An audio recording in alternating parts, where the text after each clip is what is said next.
The leper scholar versus Jesus in Isaiah 53. The speaker of verses 7 through 10 is Isaiah himself. Verse 7. He was maltreated, yet he was submissive. He did not open his mouth. Like a sheep being led to slaughter, like an ewe, dumb before those who shear her, he did not open his mouth.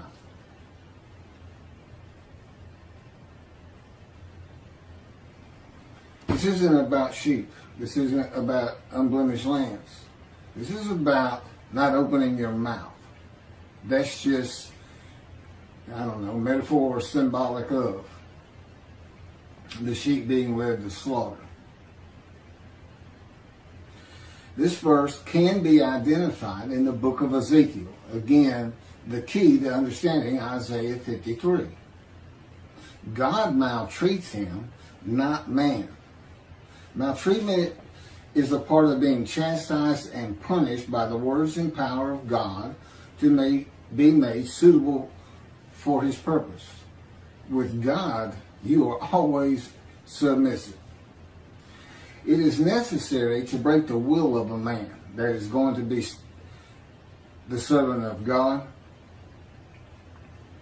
to temper and calm his soul and emotions. Ezekiel said he went in bitterness and the fury of his spirit in the hand of God. The chastisement, punishment, maltreatment, crushing, and bruising in God's fire of refinement is to remove this bitterness and furious nature of Ezekiel. It is to make a man meek and humble. Moses was called the most humble man on earth at the end of his life. God had him for 40 years. Ezekiel was sent to his house, and God bound him with the cords of his power so that he could not go out among the people. To the people, Ezekiel was silent as a lamb. He was cut off from society, cut off from the land of the living. Not unlike myself. God told me, go to your room. It's where I've lived for just about 13 years now. Well, it has been 13 years. And cut me off from everything. Had me stop practicing law. Had me terminate my law licenses. At my age, and I had been in Hawaii for 2 years before the colon cancer hit me back in 2001. And didn't have a whole lot of friends to stay away from to begin with. And not going to work at my age, those are usually where you have your friends and people you do things with. So that was gone. And my children are all married and they're all living their lives. They really don't know what's going on with me because I hadn't said much. I did right in the beginning, but just big question marks on top of their heads, so to speak. And never really said much about God talking to me. After the initial year, I guess it was, a couple of times. As I said, my daughter's in Galveston, Texas. My son is in New Mexico. And my oldest daughter is in San Antonio. That's the best of my recollection right now. We don't talk very much.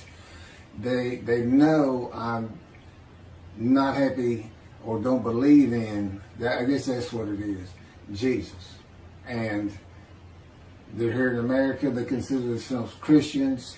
I wouldn't say they were Bible thumpers by any stretch of the imagination, but just saying such a thing here in America will have you ostracized real quick.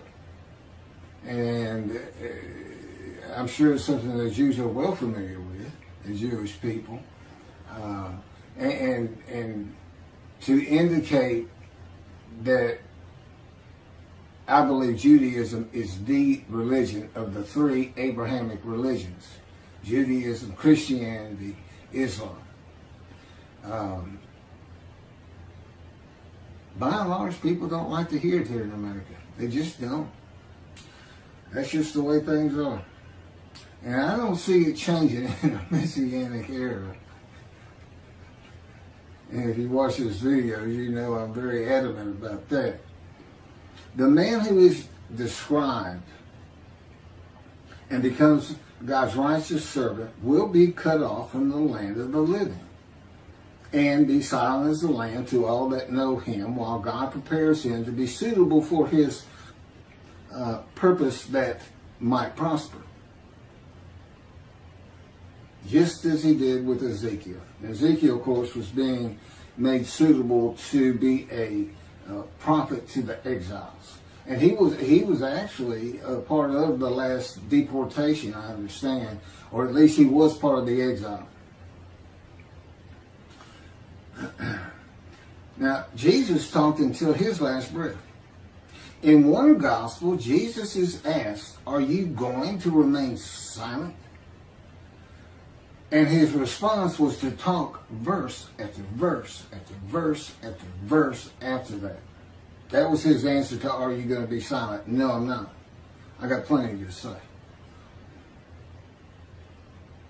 And he was never confined to a house, to a room. He was always free to move. I was kind of surprised to see, oftentimes, he and his 12 would stay at a mountain near Jerusalem. Never see that in any kind of movie or anything. He did not live in Jerusalem. He did have a house. I'll get to that. Verse 8. By oppressive judgment he was taken away. Who could describe his abode? For he was cut off from the land of the living through the sin of my people, who deserved the punishment. That would be the people of Isaiah, the Jewish people. Now this is another way of looking at an offering for guilt. The oppressive judgment is being guilty and receiving a sentence of imprisonment in your home or your room. And maltreatment, chastisement, punishment, bruising, and crushing for the sins which causes the guilt of the Jewish people until suitable for God's purpose. God he uses these verses symbolically, with the offering for guilt in this verse being shown as a guilty plea before a judge of crimes not committed by the defendant. Ezekiel chapter 3 verse 14. The Spirit seized me and carried me away. I went in bitterness in the fury of my spirit, while the hand of the Lord was strong upon me. Okay, that would be the jailer for the oppressive judgment. Who can describe his abode and cut off from the land of the living? That's the prison. Ezekiel chapter 3 verse 24. And a spirit entered into me and set me upon my feet. And he spoke to me and said to me, "Go, shut yourself up in your house."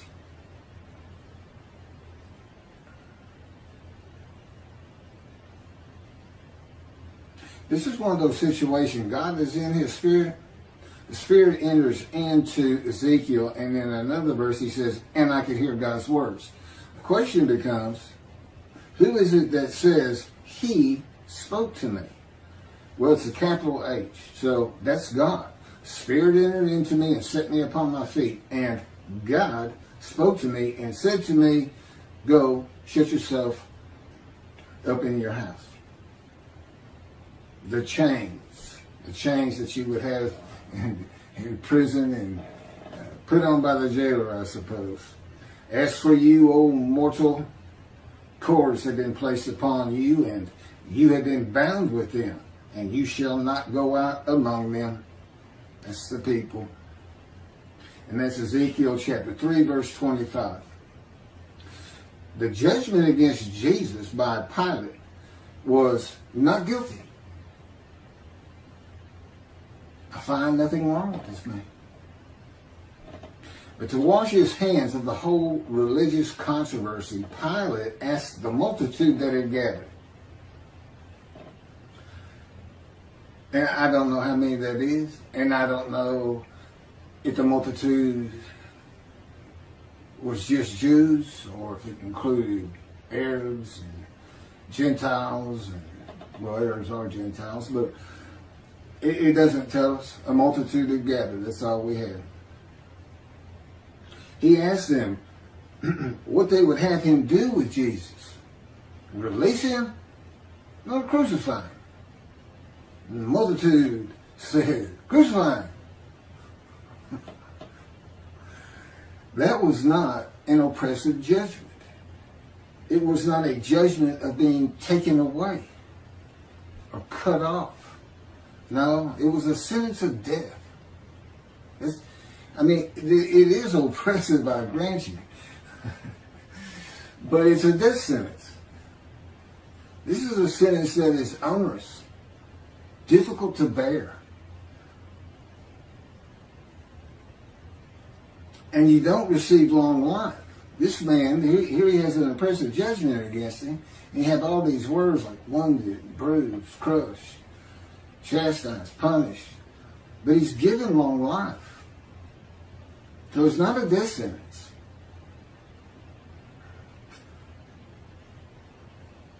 Who could describe his abode?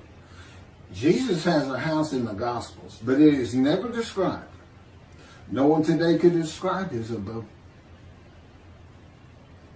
And Isaiah chapter 11 says that his abode shall be honored, the Moshiach, who is described in Isaiah 53. This is the book of Mark, the Gospel of Mark, chapter 2, verse 15, Holy Bible, King James Version, from the internet. And it came to pass that as Jesus sat at meat in his house, many publicans and sinners sat also, together with Jesus and his disciples. For there were many and they followed him. Doesn't sound like shunned and despised to me. And of course, today nobody can describe that abode. All of Israel will be able to describe the abode of God's righteous servant. That would be me in this day of social media and phones with cameras. And it will be in Israel. It will be in Jerusalem. Now, what does it mean? It is to be honored. I don't know what that means, a fancy home, or just the fact that God's righteous servant lives there. For these past 13 years, I've basically been in a room in a condo with my parents. I pretty much stay in here all the time. I go down to the kitchen once a day, once or twice a day. But before that, when I was in Hawaii, we lived in I call it the little green shack. There wasn't anything to it at all. But the kids they were all over. I took my oldest daughter and my son. Initially, my young daughter at the time came out with us too for about a month. This is post-divorce. And my wife had custody of all of them, but she didn't want the first two. She was getting remarried, and they were a handful, not unlike their father. I've heard that more than once. But they were having a great time. It was good for them. They needed to get away from Houston for a while, and that's why I went. And but that's, after 2 years the cancer hit me. I did pass the Hawaii bar. I got the results in the hospital. But and it was difficult to take. I was in enormous pain, but it had to be done. I had a family to take care of.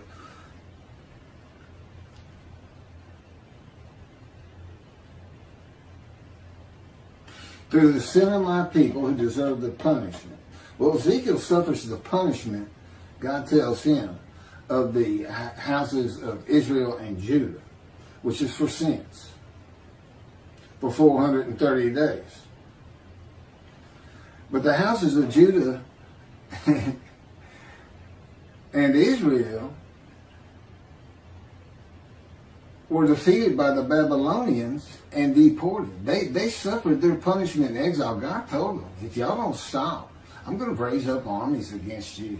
You're going to, yeah. And so they suffered their punishment. There's no vicarious suffering in this chapter of Ezekiel, and God makes that clear. Basically, he's saying, you're going to suffer the equivalent of what they should suffer. The exile, 430 days pinned to the ground with your hands tied behind your back in the power of God. I don't know if that's really close, but God thought it was about right. Sounds pretty brutal to me. I myself, because I did something that in retrospect was about, it shows who I was when God first got to me. As he would say, when people ask you why it took 13 years to get you where I wanted you, or 13 plus years, tell them that story. He won't let me tell many, but he'll let me tell you this one. He's always saying to me, Keith, I am God. Particularly early on. And sometimes a lot sterner than that. Well, anyway, he had driven me to almost madness. That's how I say it. And anger. And then I hear, Keith, I am God. And I responded, God, I am Keith. I never did that again. He slammed me to the ground in his power with such force, it just about knocked me unconscious. Kept me there pinned for 5 days. Now, he did take me on visions. As a matter of fact, had been going through the Holocaust, many visions of the Holocaust. And the thing about my visions, a great many of them, I'm literally in the vision. I'm part of it. And it's amazing what he can do in a vision with your emotions, your feelings, and your thoughts. But it was a rough 5 days. And but it went a long way in getting me to realize, you don't talk like that. He seems like a person. He seems like, you know, your next door neighbor who's invisible that has come over and taken over your house. You know, they're like guests that show up at your door, and they come in and they tie you up in a chair in the back room. We're going to take over now. We got everything. Don't worry about a thing. Everything's going to be great. or the unwanted relatives that show up and you can't get rid of them. You know, and they're driving you crazy sometimes. But that's just the brutality of going through the fire of refinement. But at the end, you know, you're so thankful. You know, I would have never been this man. You know, I could never do the things he's had me do. I watch these videos before I post them, and I'm just like, I could never do that. I was pretty glib, but not like he has me be. And laughing and smiling, it's just like a different creature sitting there. It's me. It's almost dumbfounded. And I'll tell him, man, you were something else when you're operating the unit. Sometimes I call it. Anyway, again, he wants you to know these things about him. He's not just everybody. I'm sure, especially those who seriously study the Torah and the time, you have your own perceptions of this entity, God, not as a man, but as a person yourself. You can't help but start adding attributes to him of a man. And when he converses with you, he says, oh, one man to another man. But it doesn't take long to realize this is an entity of being that is nothing like man, other than he exists and he does have emotions. And he did create everything. And of course, he relates to me in a way that I can understand. Is that how he is of his own when it's just him and his companion, the spirit? Probably not. It's different. So anyway, no vicarious suffering. God says every man is responsible for his own sins. And he tells his people, do not sacrifice your children. Because there was a false god that I don't, the fire god, I can't remember the name right now, but people would fire these idols up and toss their babies in as a sacrifice, and the Jewish people were doing it, and he told them, don't sacrifice your children. And what does Christianity say? God sacrificed his child so we are forgiven of disobeying him. Again, when you make a human sacrifice, it's the man's. Camera just faded in and out. I may have to cut this short. As the Mayans did, they were looking for favor. They made the sacrifice so their gods would do something for them. What was God making the sacrifice of his child for the Gentiles to do for him? What was he trying to get them to do he couldn't get them to do? What's he looking for? So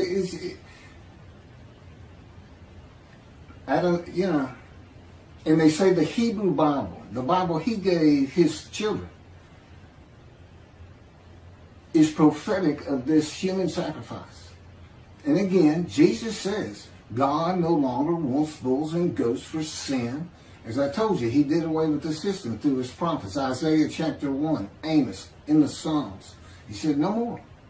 No more. Don't offer them to me. Stop sinning, I'm going to punish you. And that's what he did. But he didn't ever leave them. He married them. He espoused them. And he tells them, there's one psalm he basically says, I don't care if every single one of you turn your back to me. I don't care if every single one of you is sinning and not practicing my laws and commandments. I'm not leaving you. You're mine. But I will punish you. That's God.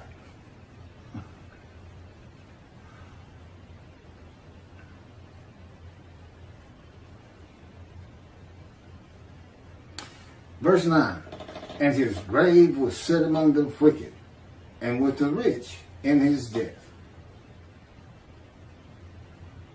Now, Jesus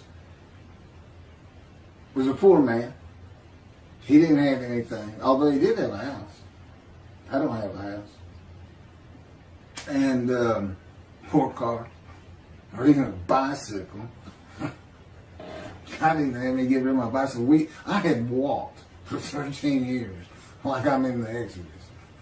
You know, they camped out for almost 20 of those 40 years in front of a Don who never would let them pass through. That's what's, I mean, it's as though that's just part of the story that God knew he was going to write, that he was coming from a Don. Because, see, he's with Moses. Moses wasn't allowed to go through. That means God didn't go through. Because Moses was a host of the Lord's host. The Spirit had entered him. God was in the Spirit. So God and the Spirit are in Moses. Doing what they did with me. Controlling everything. You're still yourself. It's not like some possession where, you know, if you watch Supernatural, for instance, these demons will possess somebody and they push that person to the back, almost like they're not part of it anymore. That's not what this is. You know, I'm a host, and they are guests, so to speak, and they're very kind of good guests. They take care of you. They make sure you feel like yourself. They do good things for you. Even though I have to go through this fire of refinement, which I'm told ends when I get to Neblat, Ben Gurion Airport in Jerusalem. I can't wait to get there. But and doing work like this, see, there's been long periods where I just, you know, when writing was done, and it was just it's just brutal when I don't have work to do for him. He said, I can always make you a little bit better. So, and again, you can read about some of this a little bit more graphic in the life of the righteous servant of God in Isaiah 53, which is my life. God had me type. He dictated it. He's my ghostwriter, which is, you know, really, that's something else. I mean, it's just a life of getting hurt banged up and suffering. I mean, that's what it's focused on, you know. So there's some interesting things in there. A lot of information, but really to get outside of Isaiah 53 and see other matters of the Bible that aren't ever discussed, or whether the knowledge is weak, like it is with Isaiah 53 today in this teaching of Israel being the righteous son. There's a lot of other material, and there's a lot more on Jesus and his story and the scenes and this and that. Probably about 7 chapters, and the rest of it is all Judaism, the Jewish people.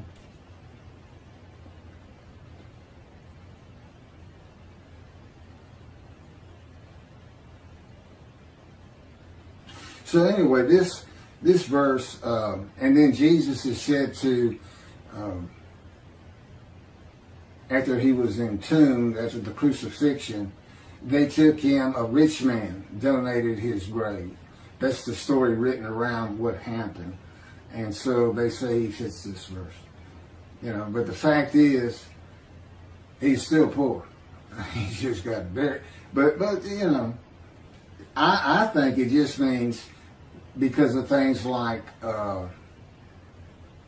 being raised to great heights, a home to be honored, you know, a really nice home, and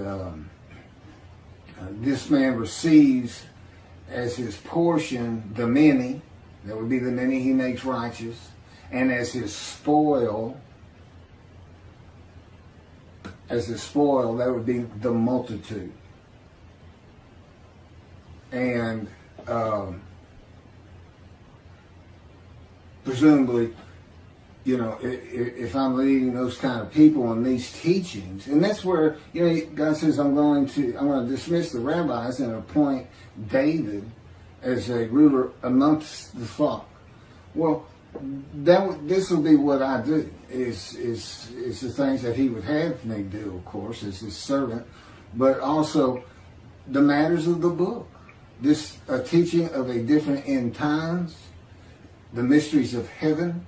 There's nothing I don't know for the most part, or as far as what can be related to other human beings and understandable.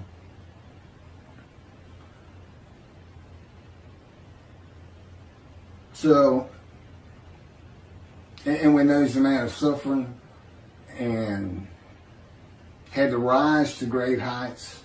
So, and then he's taken from the world. You know, he took me to poverty. So, to me, I read that and, you know, I was a poor person, but I'm going to end up rich. Verse 10. But the Lord chose to crush him by disease, that if he made himself an offering for guilt, he might see offspring and have long life.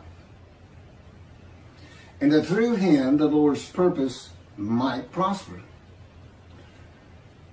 But the Lord chose to crush him with disease. Now, I think I've covered that sufficiently. I'm familiar with disease. My life was crushed by disease, by cancer. I was supposed to die 20 years ago. God says, I took it from you. I gave it to you, and I took it. I gave you cancer, but you survived because of me. I orchestrated you getting shot through the abdomen. You're the man of suffering. A lifetime of it. And I made sure you didn't die. Now, I don't know exactly how he did that, but, you know, possibly he was in the operating room and helped the surgeon's hand. I don't know. But it's very difficult to be shot in the abdomen when you're 18 years old. It's very traumatic, to say the least. There's little question. I had nightmares just about all my life from seeing things that you just shouldn't see in a household where there's been a number of suicides in the family, and as a young child, and then the trauma of being shot. And that's what I believe was always causing this headache I had. It was from biting down, it was inability to sleep good, nightmares, which is a byproduct of post-traumatic shock disorder. And that's what I thought my problem was. And I was destroying my jaw joint by all the biting down. And as I also just mentioned in the last video, God controls my dreams. So that stopped. But he also was causing that pain. He was causing me to do that because, again, I'm the man of suffering. He came to me in the womb to make sure I fit these verses. And that's the only proof I can offer you that I actually offered myself for guilt to him. Guilt that was just a test, which I'm about to get to one more time. I'll run through it because that's novel, that's new, but it all fits. That's the thing about all these teachings in Isaiah 53 in the day of the Lord and in my book. I mean, once he speaks to me, I mean, the first 6 or 7 chapters are just brief histories of accidents I went through and of my life, and just kind of a chronology. I went to school, how that happened, always getting in trouble, leaving home, the worst. And, failing 9th grade, barely getting into college. I had to go into summer school. The only reason I even went to college is because I got shot. It changed, and God says, well, I knew how it was going to change you. And it did. I finally realized, you can't just fool around in this life. I need to do something with myself. And because I wasn't going to get out of high school. I had just failed too many classes. Mostly because I just didn't like it. Well, I wanted to be elsewhere. So I was always skipping school and this and that. And like I said, getting in fights and getting suspended and thrown out. And I got thrown out of one school. Again, another alteration with the principal. I mentioned when in the 2nd grade I had an altercation. And then I had another one in high school, and they told me to cut my hair. and I did. I always wore my hair in a ponytail. It was nice and neat. It was long blonde wavy hair. And I reported to the principal to show him. And he got up out of his desk, walked behind me, I'm sitting in a chair, and grabbed me by the back of the head and yanked my head back and said, "It's still over your collar." I think I did a backflip out of that chair. I'm not sure what happened, but I do know it took several people to pull me off of him. That's how volatile I was. I mean, I was just, God would say, "Tell him." God said, "That's what I had to deal with. That's why it's taking so long." The fury of my spirit. So, I tell him, well, David, what can I say? I got some DNA in me that is a little bit different from maybe others. I'm not sure. Again, so far removed. That's why I'm a twig. So far removed as a descendant of David. But anyway, so then the Lord chose to curse him by disease. Again, he wants that man blemished. He knows the Gentiles are going to come up with the unblemished Lamb of God. Use Leviticus. You sacrifice a lamb, your sins are forgiven. And so they use a human being. And he made sure you can't do that. Except they did it anyway. It's like, I don't understand it. How can you read crucifixion and the man lives? Makes me righteous by his knowledge. Now I know it says might. He might have long life, might see his children. But that's just part of the test of devotion. That's what it's about. And it's a test because there's nothing to offer yourself for. That's why the angel comes before them. The angel's here before he ever starts teaching me the scripture. And the Jews don't know it, but they're sin free. I have to announce it. My books announce it, by the way. It's another reason I'm probably having trouble getting it published. It's just too much for the publishers or whoever's reviewing the books. They make it to a review, and they say, well, it's really not our thing. That's what it comes out to me. It's not our thing. And I'm like, well, I know, but you need to know that your thing needs an adjustment. And you need your people that you're supposed to need to see this. But to know that, I don't worry about it though. Because again, it's just God's day. It's his problem. I mean, I already know. He knows it's going to get done. So I don't have to worry about it. It's his day. It's his people. It's his temple. He's the one who wants to be back in Jerusalem. His people are back. Great. Great. I want to be part of it. But I'm not going to worry about it because I know you're going to do it. You got it. You can say might prosper all you want. I'm going to go with it's going to happen. Somehow, some way. And I also know that my long life is going to be real long because I can tell it's going to take a long time to get all this done. So that's a good thing too. Oh no. And he's promised me, and he knows this is what I want more than anything in the world. An Indian Scout 60 bobber blackened motorcycle. I had a Harley once, and it was my first motorcycle, and I just love riding it. I just love riding it. And he's dangling that in front of me, and of course I've been in poverty for 13 years now, and I don't think about the abode, having money to buy a soda or anything. It's just I can really get a motorcycle. You gonna let me ride a motorcycle as the Moshiach? Isn't that kind of I don't know. But anyway, I will have one in Jerusalem. I'll get there somehow. So anyway, here's what an offering for guilt is. Tobias Singer, in his Midrash on 53, says that phrase, he offers himself for guilt, means literally guilt offering. Let's go to Leviticus. And he finds that the 6 million that God, he comes up with, God sacrificed the 6 million Jews murdered in the Holocaust. Now, none of it works. I'm not even going to try to get into it. He's a brilliant man. He's got knowledge from sea to sea. You know, he's like an encyclopedia on the Bible. But boy, the reasoning capabilities on that particular verse right here, verse 10, just left him, in my opinion. Because Israel is a man, they have to gather as one. See, it all started with the first covenant. All the Israelites gathered into a man, as the man Israel.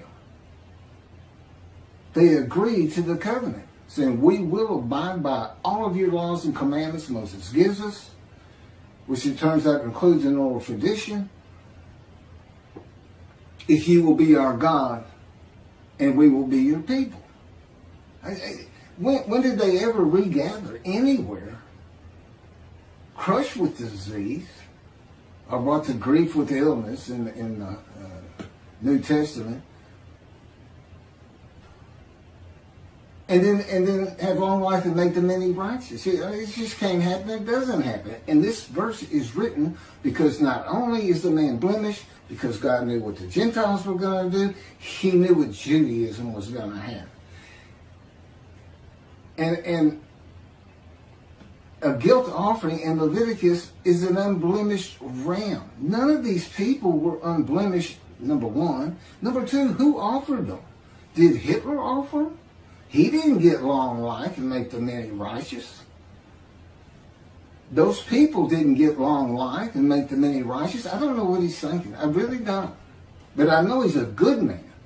And he practices Judaism to the T, I'm sure, as an Orthodox Jew. But, you know, really, and of course, as with all rabbis, he's dismissed. He's no longer in right standing with God, but he's got a long way to come back because he's going to have to straighten that out. He needs to get hold of these books, and I do want to relate to him. That's why I'm saying, well, that's why God's had me say to it, I want it. Doesn't matter to me either way. I just do what I'm told. I say what I'm told to say. I'm commanded to do it. You don't say no to God. And that's another thing about being crushed with cancer. God can come to you, like I said, he just sees Ezekiel, but you're not going to say no to him. If he says, I want you to be my righteous servant and dedicate your life to what I tell you to do. And that includes when you go to sleep, when you wake up. That includes what you eat. That includes when you eat. That includes when I have you exercise. I control everything. You no longer have self-will. You say yes. You go ahead, yeah. Okay. You know,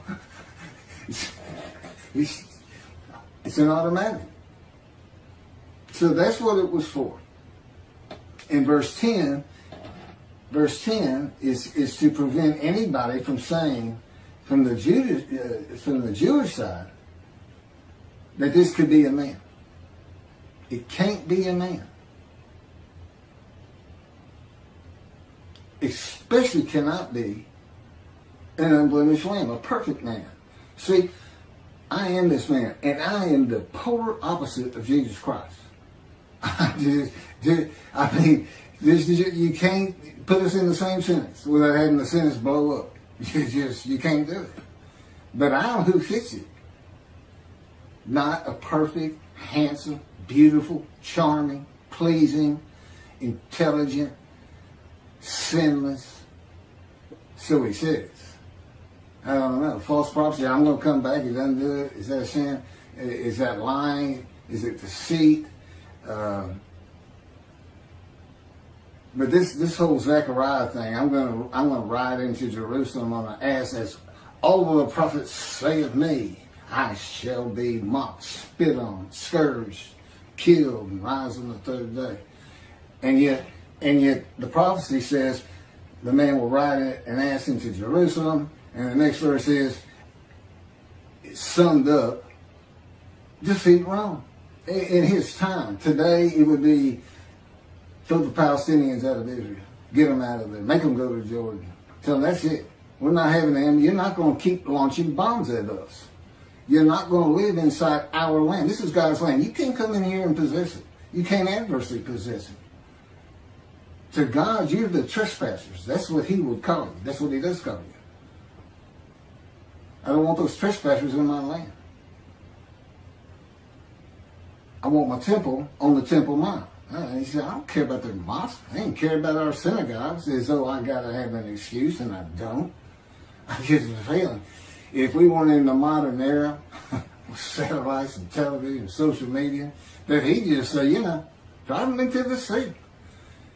And their families, just like the promised land with the Israelites. Drive them into the sea. Get them home. Take their women and children. Take their stuff. And take their animals, drive them into the sea. Just be done with them. See, he's not a human being. He is a being that has a whole different agenda and idea about everything. And of course, I live learning his perspective on things. And I get it. It takes a while, but you do get it. He just has a different way of thinking. So, but of course, I love it. It's great.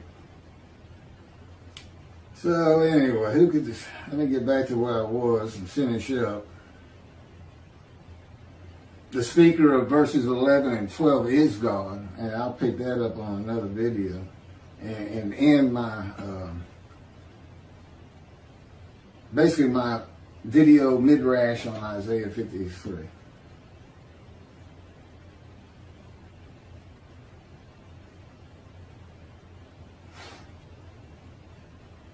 I think I've covered just about everything.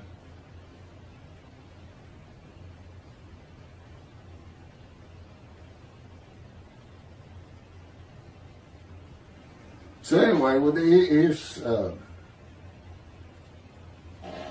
passing the test of devotion. Is when I really started learning about a host and a man of divine beings. I didn't understand he hadn't even taught it to me. I don't think I really got it until we were actually writing the book, putting chapters together and adding new material. But, it's one God of Israel, one angel of his presence, and one man, Moshiach, the anointed one. In this case, me. At one time, it was, any of the prophets that wrote for him. Moses. And there's some stories. God left little hints in the Torah that the scholars of the Torah and the Talmud will be surprised, and not a lot, just a little bit, to back up some of the things I say. Things that had to do with that bright white face he had when he came back down the mountain the second time, what that was about. And his attendant, Joshua. And that's the name that Moses gave him. That's not his original name. And it wasn't his name at the time that he was following Moses up the mountain and living in his tent with Moses. And then after the bright white face that he had to cover up, the attendant disappeared. He's just like, Moses come down the mountain and he's not waiting on him. And he's not in the tent. Then he would stay in the tent when Moses left. You know who he represents? The angel of the Lord, the Spirit of the Holy God. And that's the symbolic, you are now a sinless person. Then that would be me. I can't sin. I don't even have self-will. I can't even, God controls me now. And, it's just fine. I'm old. I don't want to do any sins. I've had my wild days. I told God said, we got to this part, verse 12, he's a sinner. I said, I never really thought myself that much of a sinner. I was good to other people, and I tried to do the right thing. Didn't really know anything about 10 Commandments or anything else. I'd seen the 10 Commandments, Charlton Heston, of course. Everybody has. And he said, you don't think you're much of a sinner, huh? And all of a sudden, I'm Scrooge in that story. Christmas, the ghost of Christmas past is taking me on visions. And in these visions, it's like, I'm back there. It's like the first time you start a car. You can remember, man, I felt so great the first time I drove a car. When young, but you can't really get that feeling back. He puts it back in me. I can literally feel as I did the moment I first started and drove a car. The excitement, the ambience that was around me at the time, everything is absolutely amazing. But I also found out it was quite the sinner. But I wasn't a habitual sinner of any particular type of sin. It just seemed like I hit just about all of them. And as the Christian says, if you've had murder in your heart, you're a murderer. Okay, well, I even caught that one because I'd get so angry sometimes. It was like, hold me back. This is it. Where's my guns? No, I never killed anybody. I don't even hunt. I've never hunted. I can't even kill an animal. I don't even like stepping on a bug. And I never have. It's always been me. But again, he's been with me. There's little things about my personality that made me a better person without me knowing it, but without any particular extreme. I don't know who I'd have been if he hadn't come to me in my first year. I don't know. It's something that we've been working on more lately than any other time in the last 13 years. And I tell you, it doesn't really matter to me. To me, I'm just me. My disfigurement, that's just me. It doesn't bother me. It doesn't bother me that you say you did it. And I believe him. I said, you did. I loved running, and it really hindered me in track because you need 2 strong arms for a quick start to drive out of the blocks and everything. And but one thing that never happened, which is surprising, because he said part of the reason I did it is so that people would pick on you and bully you and this and that, because that's what happens to young Jewish people. I wanted you to feel, as best I could, the suffering of the Jewish people in every way imaginable, including the wounding, the crushing, the bruising, the maltreatment. And but the fact is, nobody ever made fun of me about this arm. And it could have been, I looked like, because I wouldn't smile, and it's like, I had a friend tell me, it looks like you when you look at people, like you want them to say something bad so you can launch into them. And maybe that's why. But anyway, he's changed. I'm not that person. Not that person. It did take him 13 years, which I think is a little ridiculous. Personally, I always say, look, more power, less suffer. What is wrong with that? He said, Keith, I am God. I decide these things. I decide how long it takes. I know what you need. I know where you have to be. And I say, you're not where I want you. And I just say 13 years is all I got to say. All of a sudden, I feel my foot getting crushed with the invisible hand. One of his favorite ways to wake me up sometimes. Two invisible hands just grabbing your feet in your deep sleep. And, I come up and I utter his favorite phrase for me. What is wrong with you? He makes him laugh. He says, nothing wrong with me. I'm God. Morning, God. And the day begins. It's not always like that. I think I'm done. I mean, I have a lot of things written, but I've covered them through all these videos, one way or another.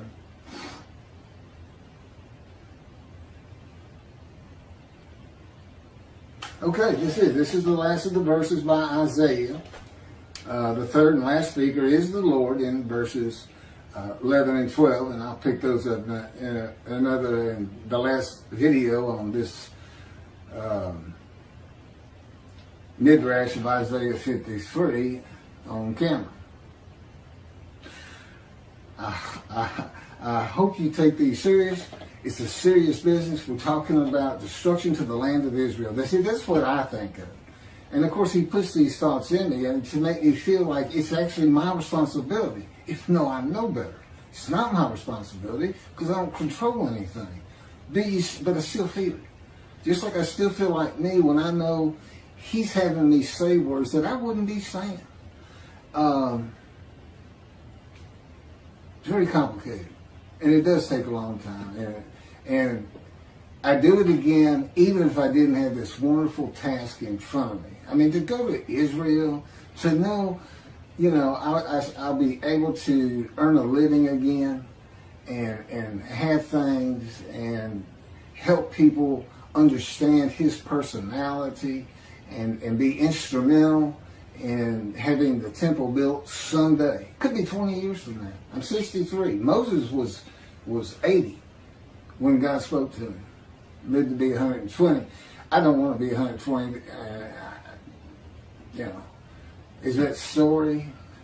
Or was he really 60 and lived to be 100? You never know with God. He throws a lot of stuff into his stories, but the fact is, though, everything happened on the ground. It's kind of like you see a movie and it says, based on true story. Because God said, it's like the dialogue. He said, if you heard the way they talk to each other sometimes, he said, in the Bible it might say, and Jacob said, yeah, or Saul said, okay.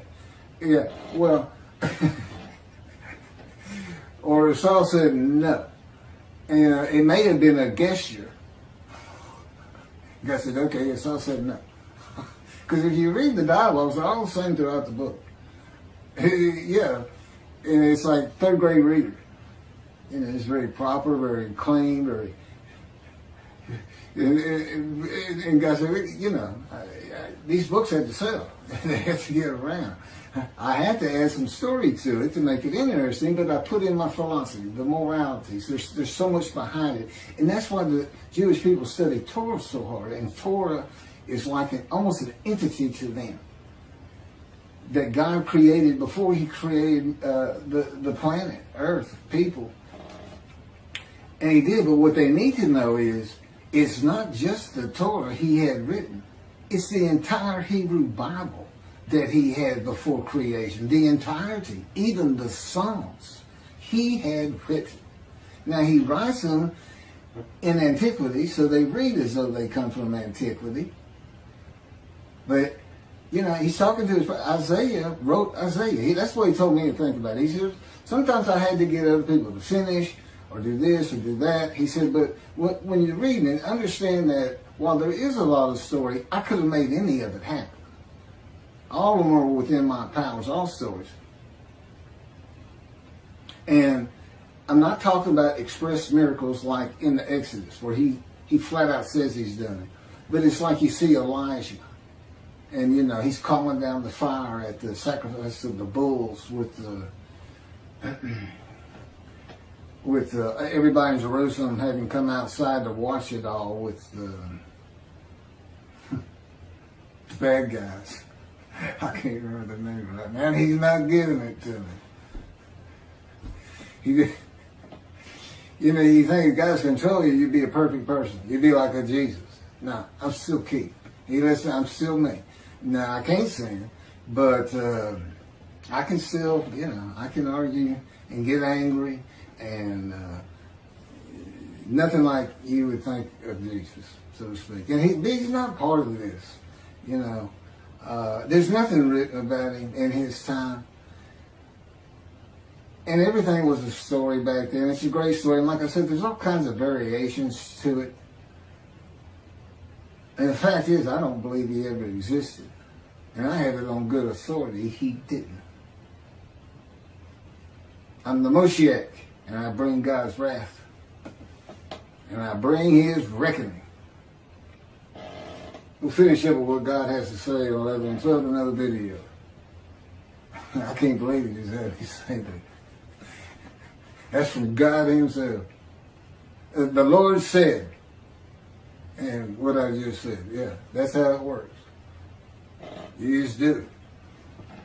Thank you.